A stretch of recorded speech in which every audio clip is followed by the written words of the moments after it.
नमस्कार,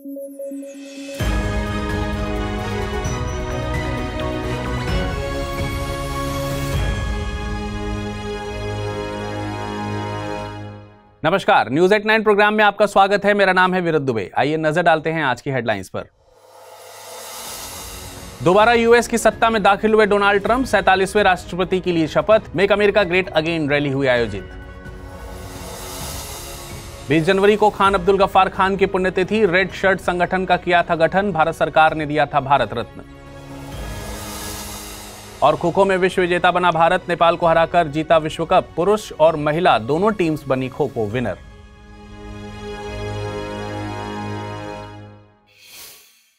खबरों में आगे बढ़ेंगे, लेकिन उससे पहले आपको बता दें, अगर इस बुलेटिन को आप पीडीएफ फॉर्मेट में पढ़ना चाहते हैं तो अमृत उपाध्याय 007 इस टेलीग्राम से जुड़कर डाउनलोड कर आसानी से पढ़ सकते हैं।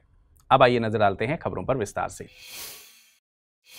भारत का विभाजन 15 अगस्त 1947 के दिन हुआ था, लेकिन जब आजादी की लड़ाई शुरू हुई तो इसमें दोनों देशों के लोग साथ में शामिल हुए थे। आजादी के बाद नक्शे पर एक लाइन खींची गई और दोनों देशों के बाशिंदे बट गए। साथ ही स्वतंत्रता आंदोलन में शामिल हो रहे वो व्यक्तित्व भी जिन्होंने आजादी की लड़ाई साथ में शुरू की थी। ऐसे ही एक व्यक्तित्व हैं खान अब्दुल गफ्फार खान, जो आजादी के बाद पाकिस्तान के हिस्से आए, लेकिन स्वतंत्रता के बाद न केवल भारत सरकार ने उन्हें सम्मान दिया, बल्कि भारतीय इतिहास में उन्हें सम्मान के साथ जगह दी गई। 20 जनवरी के दिन खान अब्दुल गफ्फार खान की पुण्यतिथि मनाई जाती है। उनकी मृत्यु 20 जनवरी 1988 को पाकिस्तान में हाउस अरेस्ट के दौरान हो गई थी। उन्हें फ्रंटियर गांधी, बादशाह खान, बच्चा खान, फक्र ए अफगान के नाम से भी जाना जाता है। उनका जन्म 6 फरवरी सन 1890 को वर्तमान पाकिस्तान के पश्तून परिवार में हुआ था। उन्होंने स्वतंत्रता की लड़ाई के दौरान कई आंदोलन में हिस्सा लिया। इन्होंने साल 1929 में खुदाई खिदमतगार नामक स्वयंसेवक संगठन स्थापित किया था। उन्हें रेड शर्ट्स या लाल कुर्ती संगठन के नाम से भी जाना जाता था। इस संगठन ने पठानों को राष्ट्रीय एकता का नारा बुलंद किया। इस संगठन ने खान अब्दुल गफ्फार खान के नेतृत्व में सविनय अवज्ञा आंदोलन में एक अहम भूमिका भी निभाई। महात्मा गांधी के करीबी माने जाने वाले खान अब्दुल गफ्फार खान रॉलेट एक्ट 1919 के विरोध के समय उनके साथ आए। वे भारत पाकिस्तान विभाजन के खिलाफ थे। भारत सरकार ने साल 1987 में उन्हें देश के सर्वोच्च नागरिक सम्मान भारत रत्न से नवाजा था। वे भारत रत्न से नवाजे गए पहले गैर भारतीय थे। हाल ही में ग्लोबल फर्टिलिटी यानी वैश्विक प्रजनन दर पर एक एनालिसिस किया गया था। इसमें तकरीबन 204 देशों पर साल 1950 से लेकर 2021 के बीच रिसर्च की गई थी। रिपोर्ट की माने तो वैश्विक स्तर पर प्रजनन दर में गिरावट दर्ज की जा रही है। भविष्य में भी प्रजनन दर में कमी दर्ज की जाएगी। भारत में जन्म दर की बात करें तो 2021 में जारी की गई ग्लोबल बर्डन ऑफ डिजीजेज यानी जीबीडी और रिस्क फैक्टर्स स्टडी जारी की गई, जिसके मुताबिक 1950 के आसपास भारत में टीएफआर यानी कुल प्रजनन दर 6.18 थी, जो कि 2021 में 1.9 के करीब पहुंच गई। ये प्रजनन दर रिप्लेसमेंट लेवल 2.1 के मुकाबले कम है। रिप्लेसमेंट लेवल फर्टिलिटी रेट से मतलब है कि एक महिला द्वारा औसतन पैदा किए गए बच्चों की संख्या। ये वो संख्या होती है जो महिला और उसकी जनरेशन को रिप्लेस करने के लिए जरूरी होती है। जनसंख्या में स्टेबिलिटी के लिए रिप्लेसमेंट लेवल की प्रजनन दर होनी चाहिए। जीबीडी के मुताबिक साल 2100 तक टीएफआर में 1.04 तक की गिरावट दर्ज की जा सकती है। टीएफआर यानी टोटल फर्टिलिटी रेट से मतलब है कि एक महिला की प्रसव आयु के अंत तक जीवित जन्मों की औसत संख्या। प्रजनन स्तर में हो रही तेजी से गिरावट ने राजनीतिक और सामाजिक आर्थिक नतीजों को लेकर कई चिंताएं पैदा कर दी हैं। दक्षिणी राज्यों में जन्म दर में गिरावट चिंता का विषय है, क्योंकि इन राज्यों को 2026 में परिसीमन के बाद संसदीय सीटें कम होने का डर है। प्रजनन दर में गिरावट के कई कारणों में से एक है महिलाओं की साक्षरता दर में वृद्धि। इसका कार्यबल में शामिल होना, करियर को लेकर महिलाओं के एस्पिरेशन का बढ़ना। इसके अलावा विवाह में देरी भी प्रजनन दर में गिरावट का एक कारण बताया जाता है। इसके अलावा जैसे जैसे समाज में विकास हुआ, माता पिता को वृद्धावस्था में बच्चों से मिलने वाले लाभ कम होते जा रहे हैं। विकास के साथ साथ न्यूक्लियर फैमिलीज का चलन बढ़ रहा है। लोग अपने पेरेंट्स को वृद्धावस्था में ओल्ड एज होम छोड़ देते हैं। ऐसे में पेरेंट्स के बीच भी कम ही बच्चों की टेंडेंसी देखने को मिल रही है। जब ओल्ड एज में कोई सहारा ही नहीं है तो फिर ज्यादा बच्चे पैदा करके उनकी परवरिश पर भी खर्च क्यों करना।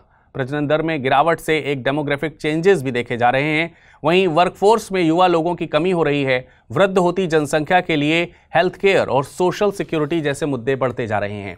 प्रजनन दर में गिरावट लगभग इरिवर्सिबल होती है। एक बार जब यह नीचे जाने लगती है तो वापस बाउंस बैक करना काफी मुश्किल होता है। दक्षिण कोरिया जैसे देश, जिसमें जनसांख्यिकीय संकट को रोकने के लिए मिलियंस खर्च किए गए, असफल रहे और प्रजनन दर 2022 में 0.78 से गिरकर 2023 में 0.73 हो गई। जनसांख्यिकी विदों का कहना है कि ऐसी सामाजिक आर्थिक नीतियां अपनाई जानी चाहिए जो अर्थव्यवस्था के विकास को बढ़ावा देती हैं। युवाओं के लिए नौकरी की संभावनाओं को बढ़ावा दिया जाना चाहिए। वरिष्ठ नागरिकों की बढ़ती आबादी की क्षमता का दोहन करने वाली नीतियां लागू की जानी चाहिए। इस खबर की अहमियत समझने के लिए साल 2024 में पूछे गए सवाल पर आइए करते हैं गौर। प्रश्न था, निम्नलिखित देशों पर विचार कीजिए: इटली, जापान, नाइजीरिया, दक्षिण कोरिया, दक्षिण अफ्रीका। उपरोक्त में से किन देशों का उल्लेख प्रायः मीडिया में उनकी निम्न जन्म दर अथवा वृद्धोन्मुख जनसंख्या अथवा ह्रासमान जनसंख्या के लिए किया जाता है? विकल्प 1 2 और 4, विकल्प 2 1 3 और 5, विकल्प 3 केवल 2 और 4 और विकल्प 4 केवल 3 और 5। हाल ही में सुप्रीम कोर्ट में एक याचिका दायर की गई। याचिका में कहा गया है कि भारत में सीनियर सिटीजन्स को समर्पित एक मंत्रालय होना चाहिए। इस पर कोर्ट ने कहा है कि न्यायालय नए मंत्रालय के गठन के लिए निर्देश नहीं दे सकता है। इसके लिए सरकार को ही पहल करनी होगी। याचिका में बुजुर्गों के लिए एक अलग विभाग या मंत्रालय की जरूरत बताते हुए कहा गया कि भारत दुनिया में सबसे बड़ी वृद्ध आबादी वाले देशों में से एक बनेगा। याचिका में इंडिया एजिंग रिपोर्ट 2023 का हवाला दिया गया है। रिपोर्ट के मुताबिक 2022 में 60 वर्ष और उससे अधिक आयु के 149 मिलियन व्यक्ति हैं, जो देश की कुल आबादी का लगभग 10.5% हैं। रिपोर्ट में कहा गया है कि 2050 तक बुजुर्ग व्यक्तियों की हिस्सेदारी दोगुनी होकर 20.8% तक हो जाएगी। इसलिए एक विशेष मंत्रालय विभाग होना जरूरी है जो नीतियों, योजनाओं, वित्तीय सहायता, स्वास्थ्य देखभाल, पेंशन आदि की निगरानी कर सकें। अगर इन जरूरतों को एक विशेष मंत्रालय या विभाग द्वारा संभाला नहीं गया तो स्वास्थ्य अर्थव्यवस्था पर हानिकारक प्रभाव पड़ेगा।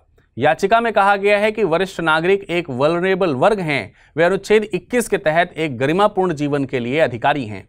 याचिका के मुताबिक वरिष्ठ नागरिक अपनी विशिष्ट चुनौतियों और वल्नरेबिलिटी के कारण संविधान के अनुच्छेद 15 के तहत महिलाओं और बच्चों के समान स्तर की सुरक्षा और कल्याण के हकदार हैं।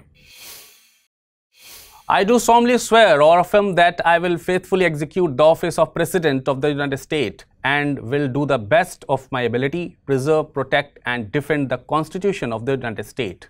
इन शब्दों के साथ डोनाल्ड ट्रंप ने यूएसए के 47वें राष्ट्रपति के पद की शपथ ली। गौरतलब है कि डोनाल्ड ट्रंप ने नवंबर में हुए राष्ट्रपति चुनावों में जीत दर्ज की थी। रिपब्लिकन पार्टी के उम्मीदवार ट्रंप ने डेमोक्रेटिक पार्टी की दावेदार कमला हैरिस को हराया था। 20 जनवरी को डोनाल्ड ट्रंप ने यूएसए की राजधानी वॉशिंगटन डीसी में राष्ट्रपति पद की शपथ ली। उन्होंने ये शपथ यूएसए के सुप्रीम कोर्ट के चीफ जस्टिस जॉन रॉबर्ट्स द्वारा दिलाई गई है। डोनाल्ड ट्रंप दूसरी बार यूएसए की सत्ता पर काबिज हुए हैं। शपथ समारोह से पहले डोनाल्ड ट्रंप ने मेगा यानी MAGA make America great again victory rally भी आयोजित की। देखिए, मेगा एक राजनीतिक मूवमेंट है। इसमें शामिल लोगों का मानना है कि यूएसए एक महान देश था, लेकिन इस पर बाहरी लोगों के बढ़ते प्रभाव से यूएसए का ग्रेस खत्म हो गया है। इसमें माइग्रेशन यानी दूसरे देशों से आकर यूएसए में बसने वाले लोग और वैश्वीकरण, जिससे अर्थव्यवस्थाओं का एकीकरण हुआ, ने अहम भूमिका निभाई है। मेगा में विश्वास करने वाले लोग अमेरिका फर्स्ट जैसी नीतियों को लागू करके एक बार फिर से यूएसए को एक महान देश बनाना चाहते हैं। आपको बता दें कि अमेरिकी राष्ट्रपति देश का संवैधानिक और वास्तविक दोनों प्रमुख होता है। किसी भी व्यक्ति को यूएसए के राष्ट्रपति पद का उम्मीदवार बनने के लिए कुछ शर्तों को पूरा करना होता है। पहली शर्त है कि 14 सालों से यूएसए में निवासी हो, कम से कम 35 साल की उम्र हो और उम्मीदवार को यूएसए का नेचुरल बॉर्न सिटीजन होना चाहिए। नेचुरल बॉर्न सिटीजन से मतलब है कि जो जन्म से यूएसए का नागरिक हो, माने व्यक्ति यूएसए का नागरिक इसलिए है क्योंकि यूएसए की धरती पर वो पैदा हुआ है। चलिए अब नजर डालते हैं आज के टर्म ऑफ द डे पर। आज का टर्म ऑफ द डे है कार्बन न्यूट्रल। कार्बन न्यूट्रल वह स्थिति है जो तब हासिल होती है जब कार्बन उत्सर्जन करने वाली यूनिट पृथ्वी के वायुमंडल से कार्बन उत्सर्जन की उतनी ही मात्रा को घटा सकती है। कार्बन न्यूट्रल तक पहुंचने के लिए कई तरह के उपाय करने पड़ सकते हैं। इसमें ऊर्जा दक्षता पहल, नवीकरणीय ऊर्जा कार्बन निष्कासन और कार्बन ऑफसेट परियोजनाएं शामिल हैं। वैश्विक स्तर पर हर साल औसतन एक व्यक्ति 4 टन कार्बन डाइऑक्साइड का उत्पादन कर सकता है। ऊर्जा और पर्यावरणीय संस्थान के मुताबिक एक व्यक्ति को अपने सालाना कार्बन उत्सर्जन की भरपाई के लिए लगभग 165 पेड़ लगाने की जरूरत होती है। आइए वक्त हो चला है आज के रैपिड न्यूज देखने का। भारतीय महिला टीम के साथ पुरुष टीम ने भी नेपाल को हराकर पहली बार खो खो विश्व चैंपियनशिप का खिताब अपने नाम कर लिया है। पहले महिला टीम ने नेपाल को 78-40 से हराकर विश्व चैंपियन का खिताब जीता था। फिर पुरुष टीम ने 54-36 से नेपाल को हराया। एक ही दिन में 2 वर्ल्ड कप अपने नाम कर भारत ने इतिहास रच दिया है। इस वर्ल्ड कप का फाइनल मुकाबला दोनों टीम के बीच इंदिरा गांधी इंडोर स्टेडियम में हुआ। टूर्नामेंट का पहला मैच भी इन दोनों टीमों के बीच ही खेला गया था। आपको बता दें कि यह पहला मौका है जब खो खो का वर्ल्ड कप खेला गया। पुरुष खो खो वर्ल्ड कप में कुल 20 टीमों ने हिस्सा लिया। इस दौरान भारतीय पुरुष टीम नेपाल, पेरू, ब्राजील और भूटान के साथ ग्रुप ए में थी। यहां हर मुकाबले में बाजी मारने के बाद उन्होंने क्वार्टर फाइनल में बांग्लादेश को हराया और फिर सेमीफाइनल में दक्षिण अफ्रीका की टीम को हराकर फाइनल में पहुंची। भारतीय सशस्त्र बलों ने 16 से 19 जनवरी तक आयोजित एक बड़ा सैन्य अभ्यास एक्सरसाइज डेविल स्ट्राइक को सफलतापूर्वक पूरा कर लिया है। भारतीय सेना और भारतीय वायुसेना के बीच एक सहयोगात्मक प्रयास ने निर्बाध एकीकरण, परिचालन उत्कृष्टता और सबसे चुनौतीपूर्ण वातावरण में संचालन बनाए रखने की तत्परता को दिखाया। भारतीय सेना की अगुवाई में आयोजित इस एक्सरसाइज का मकसद फोर्सेस की युद्ध तत्परता को बढ़ाना था। इस एक्सरसाइज के तहत सुदूर स्थानों पर सेना की सटीक और कुशल डिलीवरी के लिए उन्नत तकनीकों और आधुनिक उपकरणों की तैनाती, सेना और वायुसेना के बीच अद्वितीय समन्वय का प्रदर्शन करने वाले सिंक्रोनाइज्ड एयरबोर्न ड्रिल और रियल दुनिया की ऑपरेशनल चुनौतियों को अपनाने वाले मिशनों को सफलतापूर्वक पूरा किया गया। उत्तराखंड कैबिनेट ने आज यूसीसी यानी समान नागरिक संहिता की नियमावली को मंजूरी दे दी है। अब इसे जल्द ही लागू किया जाएगा। ऐसा होते ही उत्तराखंड समान नागरिक संहिता लागू करने वाला स्वतंत्र भारत का पहला राज्य बन जाएगा। फिलहाल गोवा एकमात्र ऐसा राज्य है जहां समान सिविल संहिता लागू है। यह 1867 के पुर्तगाली नागरिक संहिता का पालन करता है। अब उत्तराखंड में यूसीसी लागू होने के बाद यहाँ सभी धर्म समुदायों के लिए विवाह, तलाक, गुजारा भत्ता और विरासत के लिए एक ही कानून होगा। इन समुदायों में आदिवासियों को शामिल नहीं किया गया है। उत्तराखंड के यूसीसी ड्राफ्ट को मई 2022 में सुप्रीम कोर्ट की सेवानिवृत्त न्यायाधीश रंजना प्रकाश देसाई की अध्यक्षता में बनी विशेषज्ञ समिति द्वारा तैयार किया गया था। आपको बता दें कि समान नागरिक संहिता संवर्धित सूची का विषय है। अमेरिका के नवनिर्वाचित राष्ट्रपति डोनाल्ड ट्रंप ने कार्यभार संभालने से पहले खुद की क्रिप्टो करेंसी लॉन्च की है। इस क्रिप्टो करेंसी का नाम डॉलर ट्रंप रखा गया है। इसे ट्रंप की सहयोगी कंपनी CIC डिजिटल LLC लेकर आई है। ये कंपनी पहले ट्रंप के नाम से ब्रांडेड जूते और फ्रेग्रेंसेस बेचती थी। क्रिप्टो करेंसी या मीम कॉइन ऑनलाइन भुगतान का एक तरीका है जिसे वस्तु और सेवाओं के बदले दिया जाता है। यह नेटवर्क आधारित डिजिटल मुद्रा है। यह सुरक्षा के लिए क्रिप्टोग्राफी का इस्तेमाल करती है। यह एक विकेंद्रीकृत मुद्रा है जिसका मतलब है कि यह किसी भी सरकार या संस्था द्वारा नियंत्रित नहीं है। हालांकि इसकी कीमत कम होती है और यह बहुत ज्यादा अस्थिर होती है। आज बिहार के पटना में देश भर के विधानसभा अध्यक्ष जुटे। इनके इकट्ठा होने का कारण है कि बिहार में आज से 2 दिवसीय 85वें अखिल भारतीय पीठासीन सम्मेलन शुरू हुआ है। इसका उद्घाटन लोकसभा अध्यक्ष ओम बिरला ने किया। करीब 42 साल बाद बिहार इस सम्मेलन की मेजबानी कर रहा है। इस सम्मेलन का विषय है संविधान की 75वीं वर्षगांठ, संसद और राज्य विधानसभाओं का संवैधानिक मूल्यों को मजबूत करने में योगदान। इस सम्मेलन में 28 राज्यों के विधानसभा अध्यक्ष, 6 विधान परिषद के सभापति और केंद्र शासित प्रदेशों के स्पीकर समेत 300 अतिथि शामिल हुए हैं। यह तीसरी बार है जब बिहार इस महत्वपूर्ण सम्मेलन की मेजबानी कर रहा है।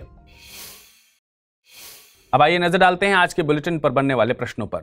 पहला प्रश्न है, खो खो विश्व कप 2025 का खिताब किस देश ने जीता? भारत, नेपाल, चीन या फिर पाकिस्तान? अगला प्रश्न है, भारतीय स्वाधीनता संघर्ष के दौरान रेड शर्ट्स के नाम से जाने जाने वाले खुदाई खिदमतगारों ने आह्वान किया उत्तर पश्चिम के पख्तून जनजातीय क्षेत्रों को अफगानिस्तान के साथ मिलकर एक करने का, उपनिवेशी शासकों को आतंकित करने और उन्हें हटा देने के लिए आतंकवादी युक्तियों और तरीकों को अपनाने का, राजनीतिक और सामाजिक सुधार के लिए साम्यवादी क्रांतिकारी विचारधारा अपनाने का, पठान क्षेत्रीय राष्ट्रवादी एकता का, उपनिवेशवाद के विरुद्ध संघर्ष का। आइए एक नजर डालते हैं पिछले बुलेटिन में क्या प्रश्न पूछे गए थे और जानते हैं उनके सही उत्तर। पहला प्रश्न था, सेंडई फ्रेमवर्क संबंधित है आपदा प्रबंधन, कृषि प्रौद्योगिकी, सहकारिता या फिर ई गवर्नेंस? इसका सही जवाब है विकल्प ए यानी आपदा प्रबंधन। अगला प्रश्न था, निम्नलिखित में से 7वें वेतन आयोग के चेयरपर्सन कौन थे? BN श्रीकृष्णा, श्रीनिवास वरदाचार्य, जगन्नाथ दास, AK माथुर? इसका सही जवाब है विकल्प डी यानी AK माथुर। तो आज के बुलेटिन में फिलहाल इतना ही। कल मुलाकात होगी कुछ नई खबरों के साथ। तब तक अपना ख्याल रखिएगा। धन्यवाद।